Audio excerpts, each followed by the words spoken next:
वळूया आता पुढील बातमीकडे. व्यावसायिक गॅसचा पुरवठा बंद झाल्याने शहरातील नवरत्न, पंचरत्न या मोठ्या हॉटेल्ससह 5 हॉटेल्स गुरुवारी सायंकाळपासून बंद करावी लागलेत. सद्यस्थितीत सुधारणा न झाल्यास आणखी हॉटेल्स बंद पडू शकतात. दिवसभरात जिल्हा पुरवठा विभागाने शहरातील 8 हॉटेल्सची तपासणी केली. काही हॉटेल्सनी विजेवरील उपकरणांच्या आधारे ग्राहकांना मर्यादित सेवा देण्यास प्रारंभ केला आहे.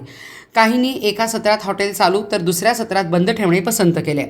सांगलीत काँग्रेस भवनजवळील नवरत्न, पंचरत्न यासह 5 ते 6 हॉटेल्स सायंकाळपासून बंद करावी लागलेत. नवरत्न हॉटेलमध्ये रोजचे 4 ते 5 व्यावसायिक गॅस सिलेंडर लागतात.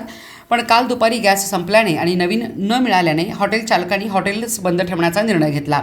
जिल्हा पुरवठा विभागाचे जिल्हा पुरवठा अधिकारी आशिष फुरुके, जिल्हा सहाय्यक अधिकारी रुपाली सोळुंके, पुरवठा निरीक्षक राजू कदम, महसूल अधिकारी संजय इंगळे, विकास खुरमोटे, रमेश बागडी आदींच्या पथकाने दिवसभरात शहरातील 8 हॉटेल्सची अचानक तपासणी केली. या सर्वच ठिकाणी व्यावसायिक गॅसचाच वापर होत असून शिल्लक असलेल्या गॅस सिलेंडरमधूनच हा वापर होत असल्याचे दिसून आले. उद्याही हॉटेल्सची तपासणी सुरूच राहील अशी माहिती पुरवठा विभागाकडून देण्यात आली आहे. सांगली शहरासह जिल्ह्यात काही ठिकाणी गॅस सिलेंडर मिळावा यासाठी गर्दी होत आहे.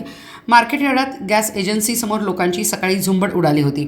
एक गॅस सिलेंडर दिल्यानंतर दुसऱ्या सिलेंडरसाठीची नावनोंदणी 30 दिवसानंतर केली जाते. ती लगेचच केली जात नाही. युद्धाच्या परिणामांच्या भीतीने नोंदणी लवकर करावी म्हणजे सेफ मोडमध्ये राहू या भावनेने लोक गर्दी करत आहेत. उद्या काय होणार सांगता येत नाही या भावनेने पुढील जोडणा करण्यासाठी ही गर्दी होत आहे. यावर जिल्हा प्रशासन, पुरवठा विभाग असे सांगते की गॅस सिलेंडरचा कोणताही तुटवडा नाही. आम्ही नेहमीप्रमाणे घरपोच सेवा देऊ. लोकांनी गर्दी करण्याची, सिलेंडर नेण्यासाठी येण्याची गरज नाही. त्यांनी पहिला सिलेंडर संपल्यानंतर म्हणजेच 1 महिन्यानंतर सिलेंडरसाठी नोंदणी करावी. संजयनगरात CNGसाठी गुरुवारी सकाळी रिक्षाचालक पालकांची मोठी रांग लागलेली होती. CNGच्या किमतीत वाढ झालेली नाही, पण टंचाईच्या धास्तीने खबरदारीचा उपाय म्हणून रिक्षाचालकांनी गर्दी केल्याचे दिसून येत आहे. रिक्षा मालक योगेश माळी यांनी सांगितले की रिक्षावरच माझ्या कुटुंबाचा उदरनिर्वाह चालतो. CNG मिळाला नाही तर जगायचे कसे.